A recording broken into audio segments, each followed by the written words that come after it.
Hi hello అండి, welcome back to our channel MVP officials 295. Hi friends, ఎలా ఉన్నారు? బాగున్నారా? నేనైతే మా హోటల్ స్టైల్ కారప్పొడి అండి. మా హోటల్లో కారప్పొడి ఎలా చేస్తామో ఈ వీడియోలో చూపిస్తాను. ముందుగా మన హోటల్ గురించి మన ఛానల్లో వస్తూ ఉంటాయి, చూసేయండి. ఫస్ట్ అయితే మన హోటల్లోకి కారప్పొడి, దోశ, ఇడ్లీ అండ్ దేంట్లోకైనా వేసుకోవచ్చు.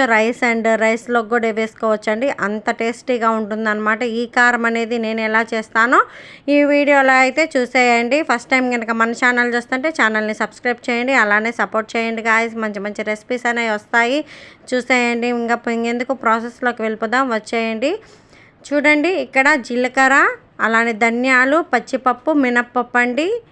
ఇవి అన్నీ శుభ్రం చేసుకొని ఒక కళాయి తీసుకొని, కళాయి కొంచెం హీట్ అయిన తర్వాత ఇవన్నీ అనేది దినుసులన్నీ ఇలా కళాయిలో వేసి మీడియం ఫ్లేమ్ మీద అనేది మీరు స్లోగా ఫ్రై చేసుకుంటూ ఉండాలండి. ఇలా ఫ్రై చేసుకున్నప్పుడు మనం కరివేపాకు కూడా తీసుకొని అలా లైట్గా గోరువెచ్చగా కొంచెం అనేది సిమ్లో పెట్టుకుంటూ మీరు ఫ్రై చేసుకోవాలి. మీడియం ఫ్లేమ్ మీద ఫ్రై చేసుకుంటేనే మనకి క్రంచీగా క్రిస్పీగా అయిపోయి మంచి స్మెల్ అనేది వస్తుందండి. అప్పుడు అనేది మనకి కారప్పొడి అనేది చాలా టేస్టీగా ఉంటుంది. చూడండి, కొంచెం అనేది మీకు కలర్ చేంజ్ అవుతూ ఉంటుంది కదా, బాగా ఫ్రై అవ్వాలండి. అప్పుడే మనకి కారప్పొడి టేస్టీగా ఉంటుందన్నమాట. చూసారా, లైట్గా కలర్ కూడా చేంజ్ అయింది, బాగా మంచి వాసన వస్తుందండి. ఇలా వచ్చినప్పుడు మనం ఏంటంటే తీసి ఒక ప్లేట్లోకి అనేది పెట్టేసుకోవాలి. మళ్ళీ గుర్తుపెట్టుకోండి, సిమ్లో అనేది ఫ్రై చేసుకుంటూ ఉండాలి, లేకపోతే మాడిపోతుంది. కాబట్టి బయటంతా మాడిపోయి లోపలంతా పచ్చిగా ఉంటుందండి.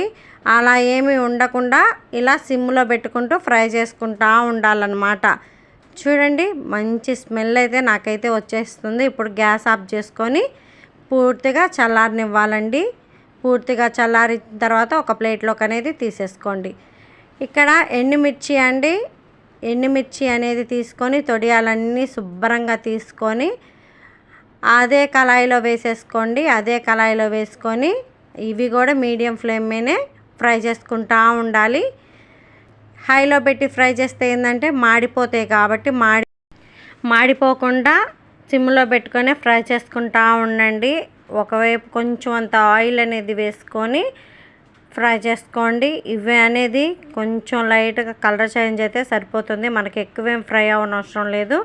లైట్గా అట్లా గోరెచ్చగా అట్లా తిప్పితే సరిపోతుందండి, ఎక్కువేం తిప్పనవసరం లేదనమాట.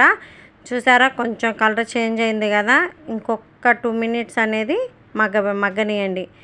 ఆల్మోస్ట్ మనకి ఫ్రై అయిపోయిందండి. చూసారా, మనకి ఇలా ఫ్రై అయిపోతే సరిపోతుంది, ఎక్కువే ఫ్రై చేయని అవసరం లేదు. ఈ మాత్రం ఫ్రై చేసి ఇదంతా అనేది పక్కకు పెట్టేసుకోండి. పక్కకు పెట్టేసిన తర్వాత ఎండుమిర్చి అనేది కూడా చల్లారిన తర్వాత ఈ దినుసులు చూసారా, ఈ దినుసులు, ఎండుమిర్చి, కొంచెం అంత చింతపండు అండి.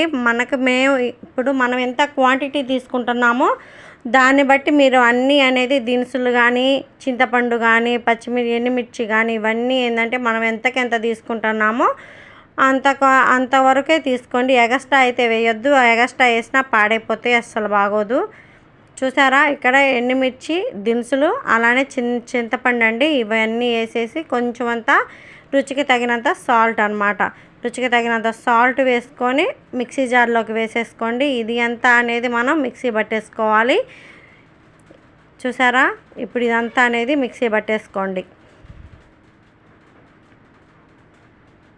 ఇలా మిక్సీ పట్టాను చూసారా, కారం అయితే రెడీ అయిపోయిందండి. ఇందులోకి చిన్నెల్లిపాయలు, ఇలా మిక్సీ పట్టిన తర్వాత చిన్నెల్లిపాయలు వేసి మరొక్కసారి అనేది మనం మిక్సీ పట్టేసుకోవాలి. చూడండి, చిన్నెల్లిపాయలు కూడా వేసి మిక్సీ పట్టాం కదా, అబ్బా ఎంత స్మెల్ వస్తుందంటే భలే ఉంటుందండి. వేడి అన్నము, నెయ్యి వేసుకొని తింటే అబ్బా రుచే వేరండి. అన్నంలోకైనా ఇడ్లీలోకైనా సరే నెయ్యి వేసుకొని తింటే చాలా బాగుంటుందండి ఈ కారప్పొడితో. ఇంకెందుకు, మన వీడియోస్ కనుక నచ్చితే లైక్ చేయండి, షేర్ చేయండి, కామెంట్ చేయండి, సబ్స్క్రైబ్ టు మై ఛానల్. మరిన్ని వీడియోస్ కోసం మన ఛానల్ని ఫాలో చేయండి. ముందుగా మన ఛానల్లో మా రెసిపీస్ అనేవి వస్తూ ఉంటాయి, మన హోటల్ గురించి వస్తూ ఉంటాయి, చూడండి, సబ్స్క్రైబ్ చేయండి. Okay, bye friends.